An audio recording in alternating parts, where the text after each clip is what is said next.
안녕하세요, 여러분. 2025년 새해가 밝았습니다. 새해 목표 중 가장 많은 분들이 꼽는 것이 바로 재테크일 텐데요.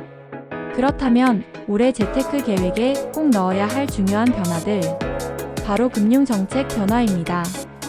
오늘 영상에서는 2025년 1월부터 새롭게 적용되는 금융정책 5가지와 이를 통해 우리가 어떤 점을 준비하고 활용해야 하는지 심도 있게 다뤄볼게요.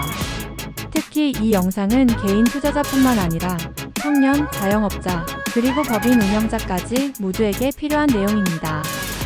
자, 시작해볼까요?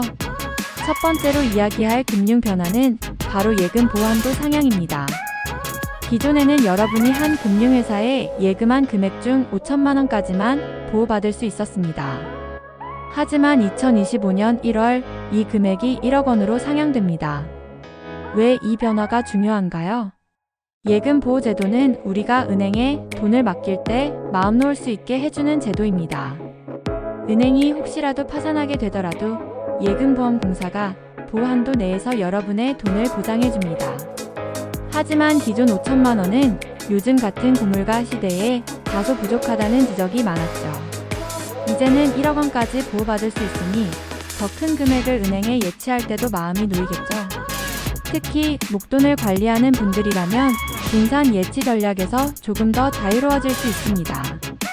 예를 들어볼게요. 김 씨는 은행에 총 2억 원을 예치하고 있었습니다. 기존에는 5천만 원만 보호되었기 때문에 4개의 은행에 돈을 나눠야 했는데요. 이제는 1억 원까지 보호되기 때문에 2개의 은행에만 예치하면 됩니다. 관리가 훨씬 간단해지겠죠? 예금 보험이 적용되는 상품 적금, 예금, 저축성 보험 등 적용되지 않는 상품 펀드, 주식계좌, ELS 등 고위험 투자 상품. 두 번째 변화는 중도 상환 수수료 개편입니다. 혹시 대출을 받은 후 더 빨리 상환하려다가 높은 중도 상환 수수료 때문에 고민한 적 있으신가요? 이제는 이런 걱정을 덜어도 됩니다. 2025년 1월 13일부터 달라지는 점. 중도 상환 수수료는 은행이 대출을 미리 갚으려는 고객에게 부과하는 비용입니다. 이 수수료는 은행의 자금 운용 계획에 차질이 생기는 것을 보완하기 위한 건데요. 문제는 이 비용이 실제 발생한 비용보다 과도하게 부과되는 경우가 많았다는 겁니다. 2025년부터는 실제 발생한 비용만 청구할 수 있도록 제도가 바뀝니다. 즉, 은행은 자금 운용 차질과 대출 관련 행정 비용만 포함할 수 있고 그 외 추가적인 비용은 금지됩니다. 예를 들어보겠습니다. 박 씨는 3년 만기 대출을 1년 만에 상환하려 했습니다. 기존 제도에서는 대출 금액의 2%에 해당하는 중도 상환 수수료를 납부해야 했지만 이제는 실비용만 부과되기 때문에 수수료가 절반 이상 줄어듭니다. 자영업자 경영 상황에 따라 대출 상환 계획을 더 유연하게 조정 가능. 청년 대출자 대출 상환 부담 완화. 다음은 청년을 위한 희소식입니다. 많은 청년들이 활용하고 있는 청년도약계좌의 혜택이 2025년부터 더 강화됩니다. 변화의 핵심은 정부기여금 상향 기존 월 최대 24,000원, 33,000원. 비과세 혜택 지속 3년 이상 유지 시 비과세 혜택 적용. 이 씨는 월 50만 원을 청년도약계좌에 저축하고 있었습니다. 기존에는 정부 지원으로 24,000원을 추가로 받았지만 2025년부터는 33,000원을 받을 수 있어 연간 약 40만 원의 혜택을 더 누릴 수 있습니다.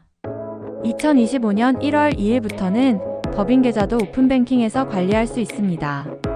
오픈뱅킹이란 하나의 은행 앱에서 다른 은행 계좌를 통합 관리할 수 있는 서비스입니다.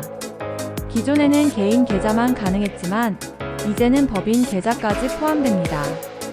소규모 사업체 운영자, 스타트업 CEO, 자금 흐름을 통합적으로 관리하고 싶은 기업. 한눈에 자금을 확인하고 효율적인 자금 운용이 가능해집니다. 마지막 변화는 차고송금 반환 지원 한도가 늘어난다는 점입니다. 어떻게 달라지나요? 기존에는 잘못 송금한 금액 중 5천만 원까지만 반환 지원이 가능했지만 이제는 1억 원까지 가능합니다. 예를 들면 김 사장은 사업 거래 중 실수로 8천만 원을 잘못 송금했습니다. 기존에는 5천만 원까지만 반환 지원을 받을 수 있었지만 2025년부터는 전액 반환 지원을 받을 수 있습니다. 여러분, 오늘은 2025년 1월부터 시행되는 금융정책 5가지를 상세히 알아봤습니다.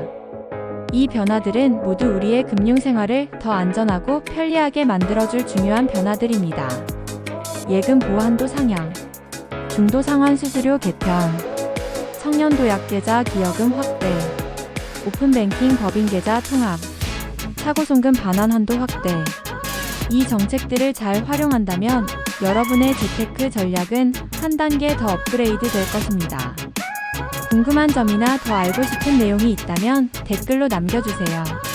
이 영상이 유익했다면 좋아요와 구독, 그리고 알림 설정 꼭 부탁드릴게요. 그럼 다음 영상에서 더 유용한 정보로 다시 만나요. 감사합니다.